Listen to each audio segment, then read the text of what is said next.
हे अधिवेशन उद्यापासून सुरू होत आहे। या अधिवेशनाच्या कामकाजाच्या दृष्टीनं महाविकास आघाडीची बैठक नुकतीच झालेली आहे। आम्ही सगळे या बैठकीला हजर होतो। उद्यापासून अधिवेशन होणार आहे, त्याच्या पूर्वसंध्येला मुख्यमंत्र्यांनी आणि सरकारने संध्याकाळी चहापानाचं निमंत्रण आम्हाला दिलेलं आहे। ते चहापानाचं निमंत्रण दिलेलं असताना राज्यातली सगळी स्थिती बघितली आत्ताच्या घडीला, मग कायदा सुव्यवस्थेची असेल, राज्यात बोकालेला भ्रष्टाचार असेल, शेतकऱ्यांची स्थिती वेगळ्या पद्धतीनं बियाणे, खतं, लिंकिंग, विमा या सगळ्या उद्देशानं असेल, आणि हा सगळा विचार केल्यानंतर या सरकारने भले निमंत्रण दिलं असेल, त्याचप्रमाणे या सरकारमध्ये ज्या पद्धतीनं 3 पक्षामध्ये 3 तोंड झालेले आहेत। एक मंत्री नारायण राणेविषयी म्हणतात की यांनी अनेक गुन्हे केले, यांनी अनेक केसेस घेतल्या, मर्डरी केल्या। कित्येक मंत्री भ्रष्टाचारात गुंतलेले आहेत। बाकी डिटेल्स नक्की पुढे आता या पत्रपरिषदेत आम्ही मांडू। बाकी 3000 कोटीचा भ्रष्टाचार कशा पद्धतीनं झाला, आणि या सगळ्या स्थितीमध्ये या सरकारने ठेवलेल्या मुख्यमंत्र्यांनी ठेवलेल्या चहापानावर बहिष्कार टाकण्याचा निर्णय आम्ही घेतलेला आहे। कारण ज्या पद्धतीनं सत्ताधारी पक्षांची मस्ती वाढलेली आहे, एक लोणीकर सारखे आमदार,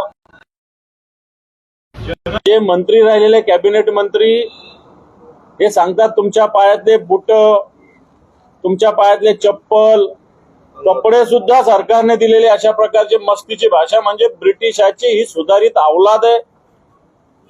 आणि अशा पद्धतीनं वक्तव्य करणारे लोक नंतर मग भ्रष्टाचारात अनेक पद्धतीनं गुंतलेले लोक, मग संजय शिरसाट असतील, आता भुमरेंचं प्रकरण नव्याने समोर आलेलं आहे। आणि सगळ्यात महत्वाचं, मराठी या भाषेवर या महाराष्ट्रात होत असलेला अन्याय, हिंदीचं सक्तीकरण करण्याचा प्रयत्न, नवे सक्तीकरण करणार, या सगळ्या विषयाला धरून या सरकारच्या चहापानाला जाणं आम्हाला संयुक्तिक वाटलेलं नाही। मग मुंबई अदानीच्या हवाली करण्याचा असेल, देशाच्या सरन्यायाधीशाचा या महाराष्ट्रात केलेला अवमान असेल,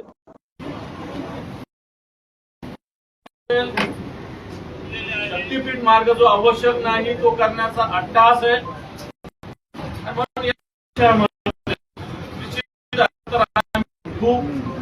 परंतु सरकार या सगळ्या विषयात पूर्णपणे अपयशी ठरलेलं आहे। सरकार कायदा सुव्यवस्था पाळू शकलेलं नाही। सत्ताधारी पक्षाचे लोक वेगवेगळ्या गुन्ह्यात सहभागी आहेत। पुण्याचं हगवणे प्रकरण आपण बघितलं, आत्ताच एक प्रकरण आलेलं आहे, एक मुंबईचे ठाण्याचे जे राष्ट्रवादीचे नेते खुनाच्या प्रकरणात सहभागी आले, ज्या व्यक्तीचा खून झाला त्याची पत्नी इथं आलेली आहे। आणि सत्ताधारी पक्षाचेच लोक वेगवेगळ्या गुन्ह्यामध्ये सहभागी आहेत। पोलिसांचं पूर्णपणे त्याला संरक्षण आहे। मुख्यमंत्री, उपमुख्यमंत्री एक प्रकारे या सगळ्या गोष्टीला प्रोत्साहन देतात। एकीकडे मुख्यमंत्री भ्रष्टाचार मुक्तीच्या गोष्टी करतात आणि एकीकडे 3,000, 4,000 कोटीचा भ्रष्टाचार होतो। या राज्यात 92,000 कोटी रुपये कॉन्ट्रॅक्टरांचं देणं आहे। जलसंधारणाचे 903 कामं या सरकारने रद्द केलेले आहेत। एसटीच्या बसेस अजून आलेल्या नाही। रोज बघा एसटी वारीसाठी एसटी जातात। काल एक एसटी दाखवली की 3 नटवर चालवली एसटी, आता सकाळी एक एसटी दाखवली की तिचं शॉकअपच नसलेली एसटी आहे। आपण अशा पद्धतीनं हे राज्य कुठे घेऊन चाललेलं आहे? भारतीय जनता पार्टीनं कुठे नेऊन ठेवला महाराष्ट्र म्हटलं होतं, तसं आता भारतीय जनता पार्टीनं आणि या त्यांच्या बरोबरच्या जे आमच्यातून गेलेले गद्दार लोक आहेत यांनी कुठे नेऊन ठेवला महाराष्ट्र, ही परिस्थिती निर्माण झालेली आहे। आणि या सगळ्या विषयाला जनतेच्या न्यायालयात आम्ही जात आहोत, परंतु विधिमंडळात निश्चित याच्यावर आवाज उठू, परंतु या सरकारच्या, कारण हे सरकार भ्रष्टाचारी आहे, हे सरकार बेईमान आहे। हे सरकार शेतकरी विरोधी आहे आणि म्हणून या सरकारच्या चहापानावर बहिष्कार टाकण्याचा निर्णय आम्ही घेतलेला आहे.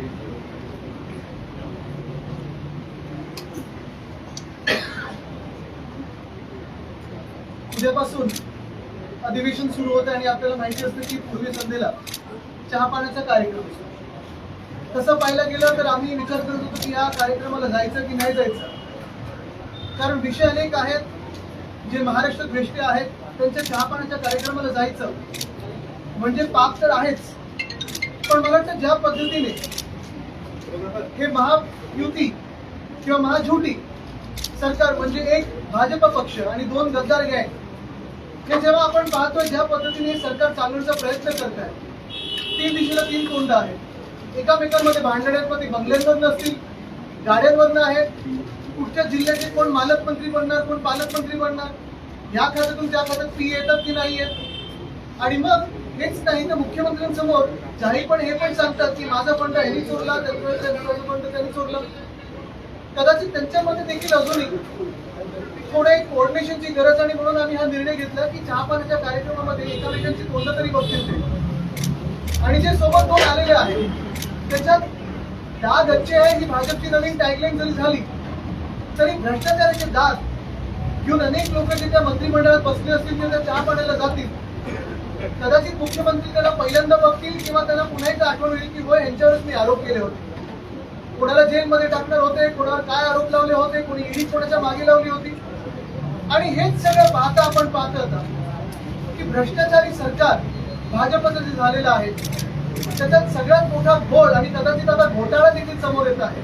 तो म्हणजे कालच आपण पाहिलं की पत्रकार परिषद घेत असताना 25 लाख विद्यार्थ्यांमधून पहिली यादी जाहीर केली की 11वीचा प्रवेश आहे. कदाचित आम्ही आंदोलनाचा एक हाक मारली होती, त्यानंतर घाबरून ती यादी जाहीर केली असेल, पण रात्री कळायला लागलं. अनेक पालकांनी आम्हाला फोन केलेले आहेत, अनेक लोकांनी आम्हाला विद्यार्थ्यांनी मेसेज केलेले आहे की जी काय पहिली यादी जाहीर झाली आहे त्या पहिल्या यादीत देखील अनेक मोठे गोंधळ झालेले आहेत. आणि कदाचित त्या यादीमध्ये लोकांना टाकण्यासाठी किंवा पुढचं कॉलेज कोणाला देण्यासाठी दादा भुसे जे मंत्री आहेत त्यांनी भ्रष्टाचार केलाय का, पैसे खाल्लेत का, हा देखील एक मोठा प्रश्न आमच्या समोर आहे. कारण हेच ते दादा भुसे आहेत ज्यांनी आपल्या शाळेवर पहिलीच्या विद्यार्थ्यांवर हिंदी विषय हा लादण्याची सक्ती महाराष्ट्रात त्याची अंमलबजावणीचा GR काढलेला आहे. हेच ते दादा भुसे आहेत. आमच्या वेळी कृषी मंत्री होते, मला खातं हे नको म्हणून दुसऱ्या काही त्या मागे लागले होते. आणि हेच ते दादा भुसे आहेत ज्यांनी मागच्या 1.5 वर्षात MSRDC खातं सांभाळलं. पण त्याच भ्रष्टाचार शिंदेसाठी ज्यांनी हे सांभाळलं खातं, आता ते जे आज मी तुम्हाला सांगतो हे यादीचा घोटाळा भ्रष्टाचार, तसंच समृद्धीचा जर तुम्ही पाहिलं तर समृद्धीची नदी झाली होती. म्हणजे ज्या हायवेला माझ्या आजोबांचं बंधूने हिंदू सम्राट बाळासाहेब ठाकरेंचं नाव दिलं, दुर्दैव हे आहे की समृद्धी महामार्गावर खड्डे पडलेले, त्याच समृद्धी महामार्गावर आज नदी वाहत आहे. आणि आजची बातमी आहे की मुंबई पुणे महामार्गावर चुकीचे फाईन जवळपास 12.5 कोटी 6 लाख गाड्यांना हे चुकीच्या फाईन मारले, पण MSRDCने घोटाळा केला. पण हा काही घोटाळा किंवा हा भ्रष्टाचार एवढ्याला सीमित नाहीये. 3,000 कोटीचा घोटाळा म्हणजे आपल्याला आठवत असेल 3 ऑक्टोबरची पत्रकार परिषद माझी मागच्या वर्षीची, MSRDCचा घोटाळा, MMRDAचा घोटाळा, गायमुख ठाणे उन्नत महामार्ग आणि मग तो भोगद्याचा असेल, 17,000 कोटीचं टेंडर काढला तर 14,000 कोटीवर आले. हेच 3,000 कोटी असतील किंवा हे सगळे जे पैसे प्रत्येक कॉन्ट्रॅक्ट मधून लाडक्या कॉन्ट्रॅक्टर या स्कीम मधून जे काढलेले आहेत तेच पैसे अनेक राजकीय व्यक्तींना फोडण्यासाठी वापरले जातात. तेच पैसे पक्षाच्या बळकटीकरणासाठी केले जातात. आणि त्याच पैशांमुळे तुम्हाला आता कळलं असेल भ्रष्टनाथ शिंदेना सुरत, गुवाहाटी आणि वॉशिंग मशीनमध्ये उडी मारायला लागली. मुळात आपण पाहतो एकंदर महाराष्ट्रामध्ये कोणी हॉटेल घेण्याचा प्रयत्न करते, कोणी मंत्री छत्रपती संभाजीनगरमध्ये. दुसरं एक पाहिलं असेल ज्वलंत हिंदुत्वाचं उदाहरण म्हणजे बुमरेच्या ड्रायव्हरनी सलारजंगची प्रॉपर्टी फुकटात घेतलेली आहे. हे अशा अनेक गोष्टी आहेत. पण भ्रष्टनाथांची जे स्टेशनची गट झालेला आहे त्या गटामध्ये अनेक भ्रष्टाचाराचे आता केसेस पुढे यायला लागले. आमचा साधा सोपा प्रश्न हाच आहे की मुख्यमंत्र्यांना हे दिसतंय की नाही दिसत आहे. आणि युती धर्मामुळे ते काय त्यांचे हात बांधलेले आहेत. कारण ना खाता हूं ना खाणे देता हूं हे ब्रीदवाक्य होतं भाजपचं 2014 मध्ये जेव्हा आम्ही त्यांच्यासोबत होतो. पण आता आपण पाहतोय की असे डागी लोक काही घेतले, कोणा मर्डर असेल, कोणा भ्रष्टाचार असेल, युती धर्मामुळे काय मुख्यमंत्री महोदय हात बांधून बसले की डोळे बांधून बसले, हाचा मोठा सवाल आहे. आणि हे विषय नुसतं आम्ही अधिवेशनात घेणारच नाही, तर आमची अपेक्षा ही असेल की मुख्यमंत्री महोदयांनी यांच्यावर कारवाई करावी आणि उत्तर महाराष्ट्राला द्यावं. कारण उत्तर आम्ही नाही मागत आहे, महाराष्ट्राची प्रत्येक व्यक्ती मागत आहे.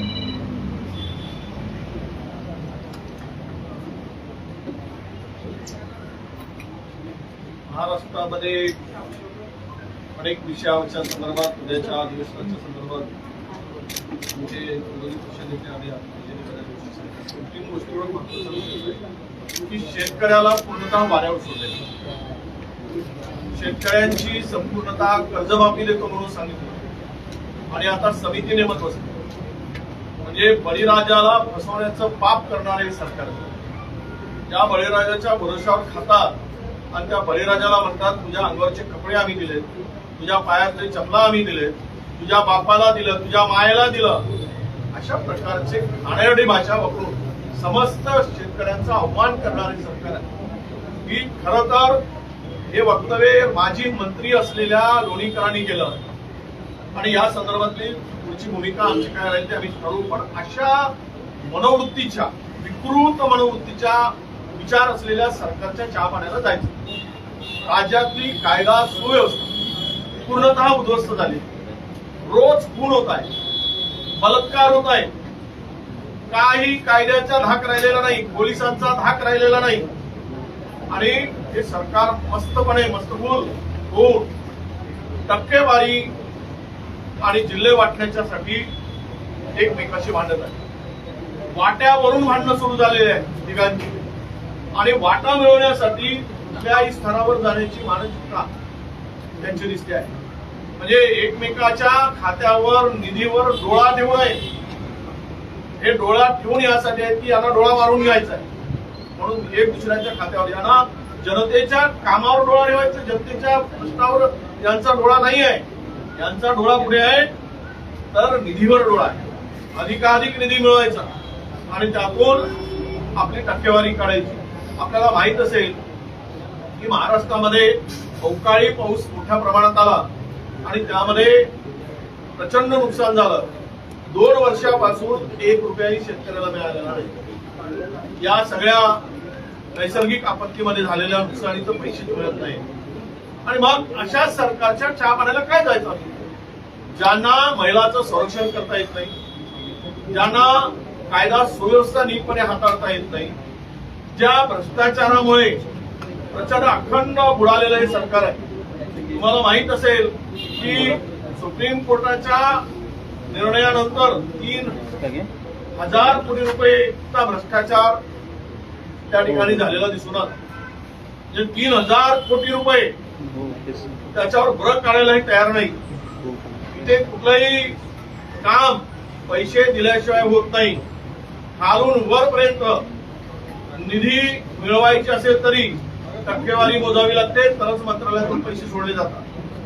अशा म्हणजे आपण पाहिलंय की कांदा उत्पादक शेतकऱ्याला वाऱ्यावर सोडलं, हमी भावाचा पत्ता नाही, कापसाला भाव मिळत नव्हता, सोयाबीनला भाव नाही. या मधातल्या पावसानं दडी मारल्यामुळे कापसावर वाणी नावाची किडी आली आणि ते प्रचंड उगवलेलं बोंब हस्त करून गेली. कुठलेही पंचनामे नाही किंवा मदतीचा त्यामध्ये पुढे प्रावधान आहे. म्हणून अशा या सगळ्या अनेक प्रश्न आहेत की ज्यामध्ये या सरकारने सत्तेवर आल्यानंतर जनतेला वाऱ्यावर सोडलंय, बेरोजगारांना वाऱ्यावर सोडलंय, अनेक निर्णय फिरवलेत.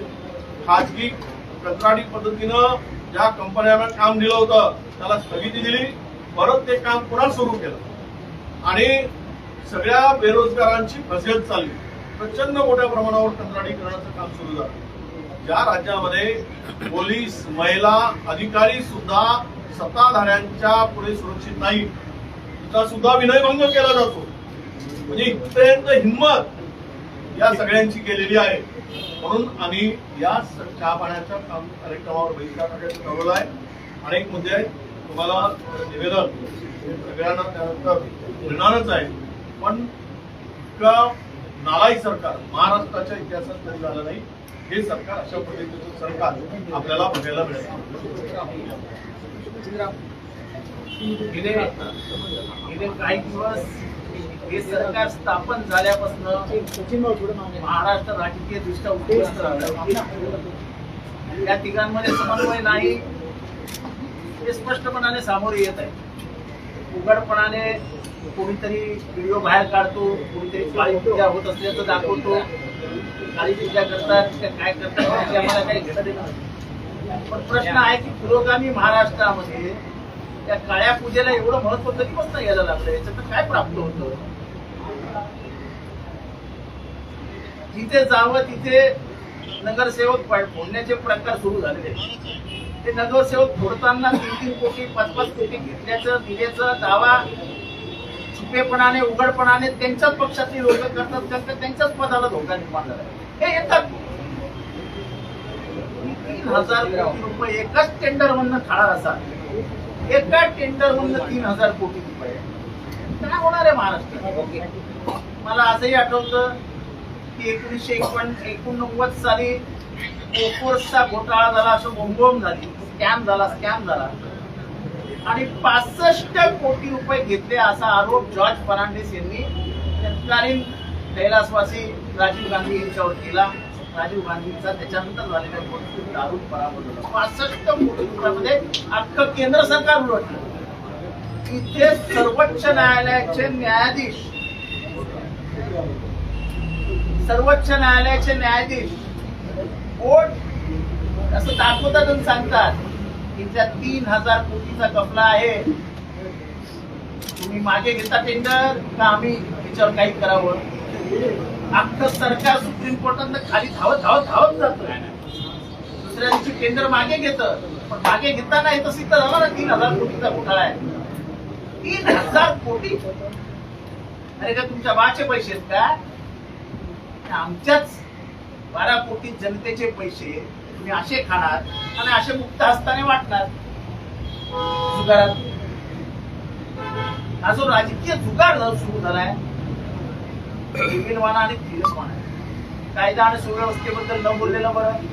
आम्ही त्याच्यात मांडलंय की नांदेडला आठवड्याला 1 खून होतोय. महाराष्ट्रामध्ये महिलांवरचे अत्याचार वाढले. खोटानाट्याची स्पर्धा सुरू झालेली आहे. जे ठाण्याच्या केस बद्दल विरोधी पक्ष नेते बोलले, सगळे पुरावे हातात असताना देखील पोलीस कारवाई करायला तयार नाहीत.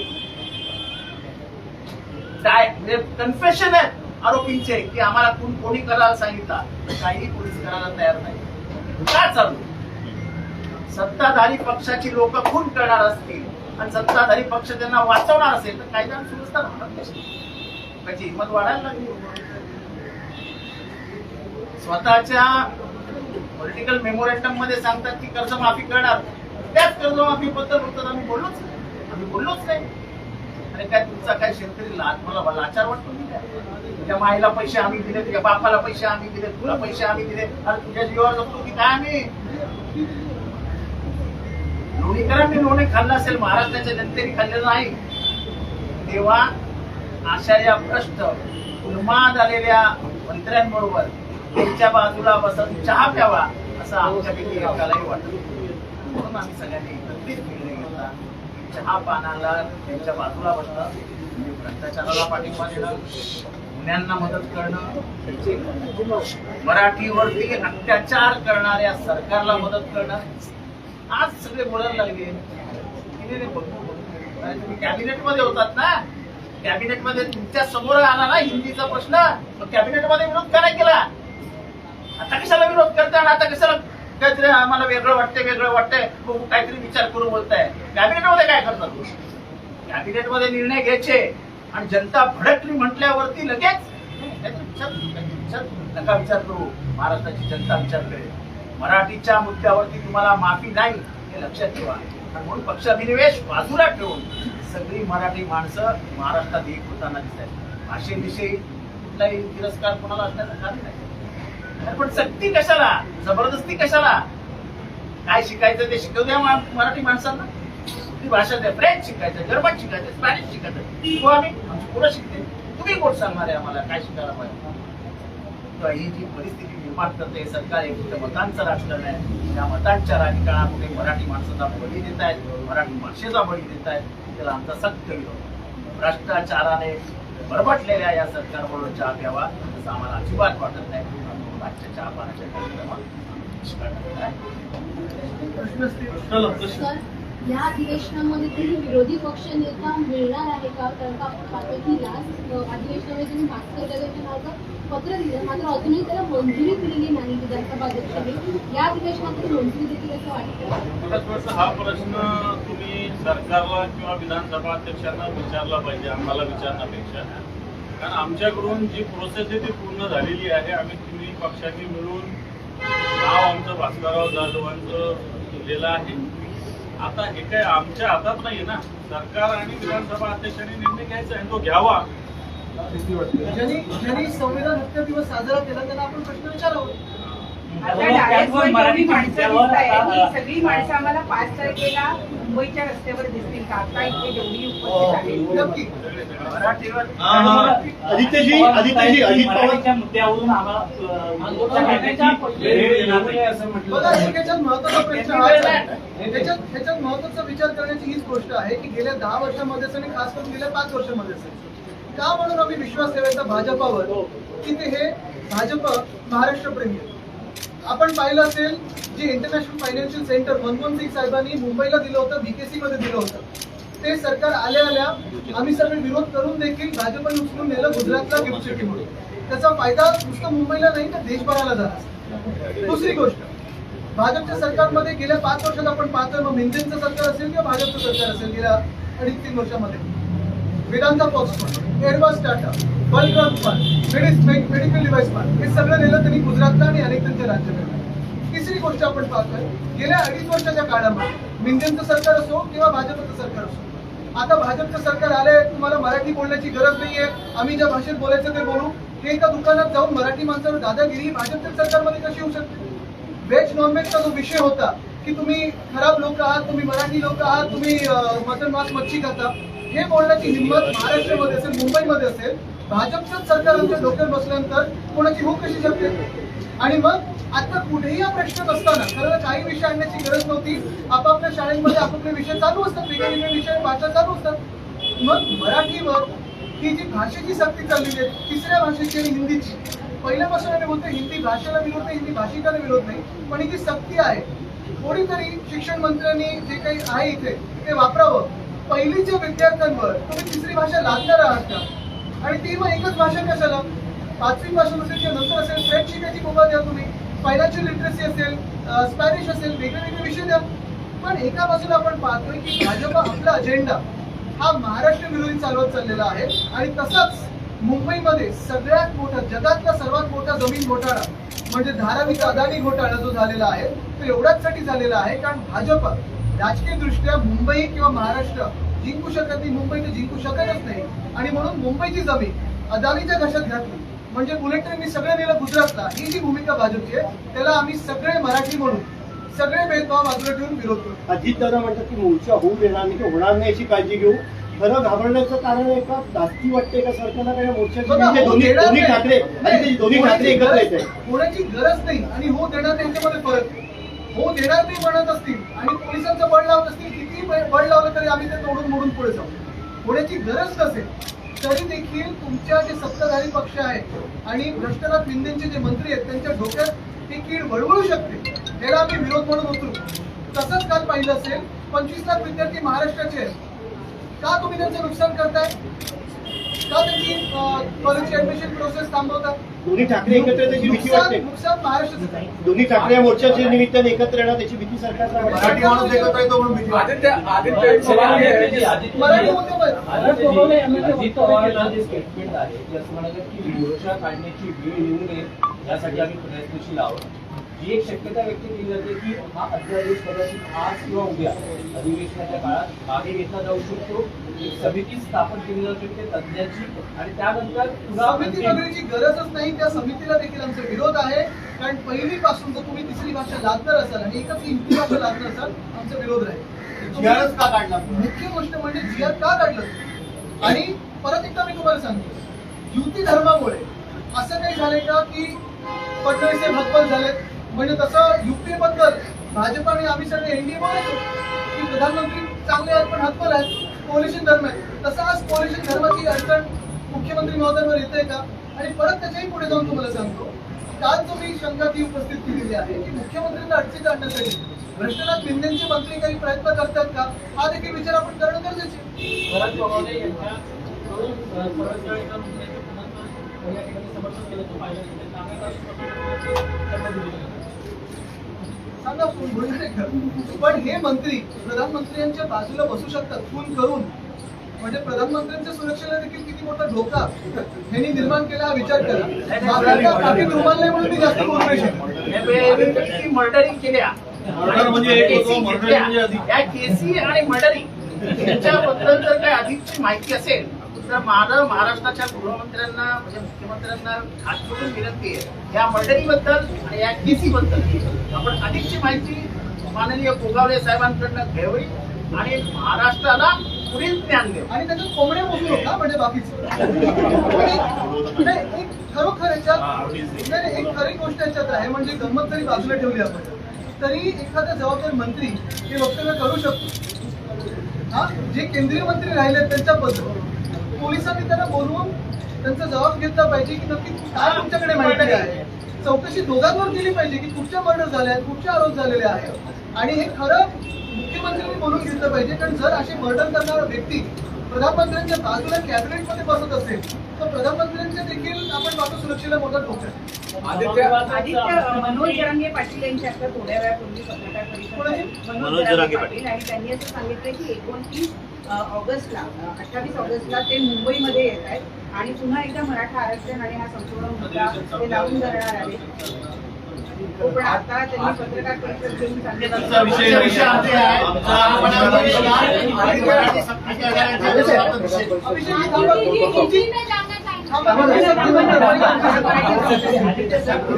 पहिल्याची शक्ती मग तुम्ही म्हणताय की नारायण राणेंचे मर्डर्स वगैरे देवेंद्र फडणवीस ज्यावेळेस सभागृहात होते त्यावेळेसच त्यांनी संपूर्ण कायदा सुव्यवस्थेची लिस्ट वाचलेली होती, तरी देखील त्यांचा भाजपमध्ये मोठा पक्षप्रवेश झालेला होता. मुख्यमंत्र्यांना एवढं समजून देखील त्यांनी हा पक्ष सोडला. मग म्हणूनच मी विचारतोय ना की मुख्यमंत्री हजबल आहेत का, कोलिशन धर्म आहे का, युती धर्म आहे का? राज्यसभा में न्याय न होगा, सच्चे को फांसी होगी, झूठा बोलता है असं चाललं. मातंकर नावाच्या एका सराईत गुंडाला प्रवेश देण्यात आलेला आहे एकनाथ शिंदे यांच्या शिवसेनेत. आपण जर पूर्ण यादी पाहिली तरी आम्हाला वाटणार नाही विषय सलीम कुत्ता बरोबर ज्यांनी नाचले, युपीए केस टाकली होती UAPAची, काय झालं? प्रवेश दिला. इक्बाल मिर्ची बरोबर ज्यांनी व्यवहार केला, काय झालं? प्रवेश दिला. मुख्य गोष्ट ही जे मंत्रालयात असे लोक बसायला लागले तर मग बाकीचे आदित्यची शक्तीपीठ एक मिनिट, आदित्यजी म्हणाले फरक एवढाच आहे, तो कुत्ता होता आता डॉगी झाला. आदित्यचे शक्तीपीठ महामार्ग आहे त्याला कोल्हापूरच्या शेतकऱ्यांनी अजूनही विरोध केलेला आहे. पण 20,000 कोटीचं जे राज्य सरकार कर्ज घेतंय त्याचा थेट परिणाम राज्याच्या बजेटवर 22% होणार आहे असं वित्त विभाग राज्यासाठी चिंता व्यक्त केली. परिणाम या सरकारवर, कारण हे सरकार थेट निवडणूक आयोगाच्या आशीर्वादामुळे निवडून आलेलं आहे. तुम्ही शेतकरी म्हणून आंदोलन करा, तुम्ही विद्यार्थी म्हणून आंदोलन करा, महिला म्हणून आंदोलन करा, या महाराष्ट्राचे या देशातील नागरिक म्हणून आंदोलन करा, या सरकारला काही काळी मात्र फरक पडत नाही. त्यांना फरक एवढाच पडतो तिजोरीत पैसा आहे किती हे बघायचं नाही. या सगळ्या कॉन्ट्रॅक्ट मधून लाडक्या कॉन्ट्रॅक्टरला किती मिळतंय आणि स्वतःच्या खिशात किती जातंय एवढाच फरक पडतो. बाकी सरकारला काळी मात्र फरक पडत नाही. एक या संदर्भात 9,83,000 कोटीचं कर्ज आलंय. दरडोई आता 70,000 रुपये प्रत्येक माणसाच्या डोक्यावर कर्ज झालेलं आहे. मुलगा जन्माला आला, सगळे तुमच्यावर पण आहे, म्हणजे पत्रकार म्हणून तुम्ही सुटले नाही ना, तुमच्यावर पण तेवढंच कर्ज आहे. हे लक्षात घ्या. महाराष्ट्रात मुलगा जन्माला आला की तेवढं कर्जाचं ओझं घेऊन येतो. हे पहिल्यांदा होत आहे. एवढं कर्ज काढल्यानंतर आता या सरकारला कर्ज काढता येत नाही म्हणून तिजोरीत खळखळाट आहे. सगळे योजना गुणाळल्या आहेत.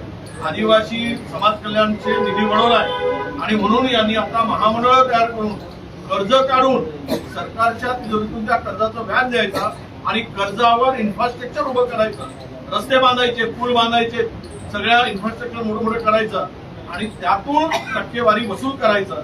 एवढाच एक सरळ मार्ग, सोपा मार्ग यांनी निवडलेला आहे. सर, अजून एक महत्त्वाचं म्हणजे आपण पाहिलं असेल, हे तुम्ही कितीचा खर्च बोलताय? 20,000 कोटीचं कर्ज घेत आहे. 55,000 कोटीचा समृद्धी महामार्ग आहे. खड्डे पडले की पहिल्या वर्षात उद्घाटन झालेलं नाही, नदी वाहिली नाही, त्याच्यावर ब्रिज कोसळले नाही, क्रॅक्स गेले नाही, अटल सेतूच्या आजूबाजूला क्रॅक्स गेले नाही. कोस्टल रोड जे आम्ही बनवायला सुरू केलं होतं, मेहंदी जेव्हा सरकारमध्ये बसते, रोड सर्फेसिंग तेव्हाच्या काळी झालेलं आहे. रोड सर्फेस जाऊन बघा टर्नलमध्ये कशी आहे. मेट्रो 17 दिवसापूर्वी जे उद्घाटन झालंय त्याची भिंत कोसळली. हे आज दुर्दैवी चित्र महाराष्ट्राचं. आपण एका काळी आपल्याला देशाचं प्रगत राज्य म्हणायचो किंवा सरकार आपलं आपण पाहत होतो, अनेक वेगवेगळी कामं करायची, पण आज महाराष्ट्र कशात बसलेलं आहे, कशात अडकलेलं आहे, ह्या वादांमध्ये अडकले. स्ट्रॅटेजी आहे का लाडकी बहीण योजनेमध्ये रोज नवे इतर क्षेत्र आहेत, लाभार्थींची संख्या कमी केली जाते आहे, तर त्या संदर्भात विरोधी पक्ष तुम्ही आता उद्यापासून पाहायला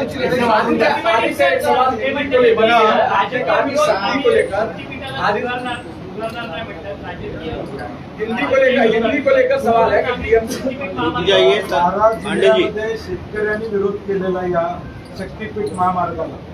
आम्ही ज्यावेळी राजकीय मंडळी यात पडतो त्यावेळी शेतकरी आमच्याकडे येतात, मत पडतो आणि मग याला राजकीय कलर देण्याचा प्रयत्न सरकार करतो.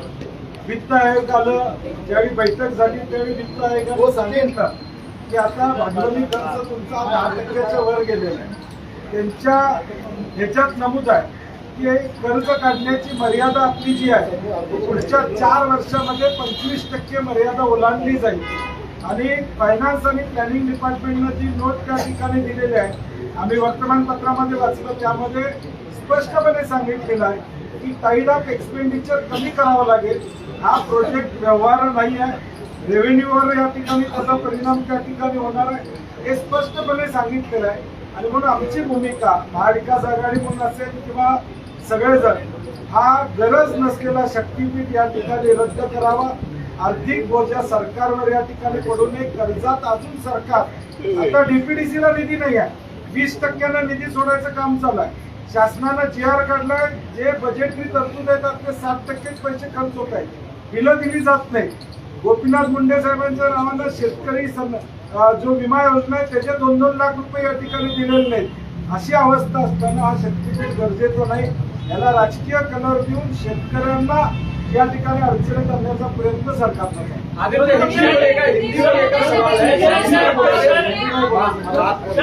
बीएमसी में तमाम सारी काँग्रेस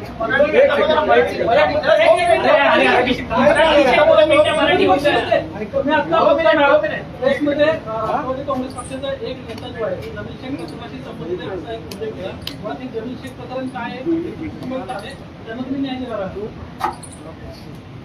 त्याचे कुटुंबीय इथं भेटायला आलेले आहे की त्याचा व्हिडिओ समोर आहे. जबाब आहे पोलीस स्टेशनला की अशा पद्धतीनं या व्यक्तीची जी आपण उल्लेख केला यांची खून करण्याची सुपारी देण्यात आलेली आहे.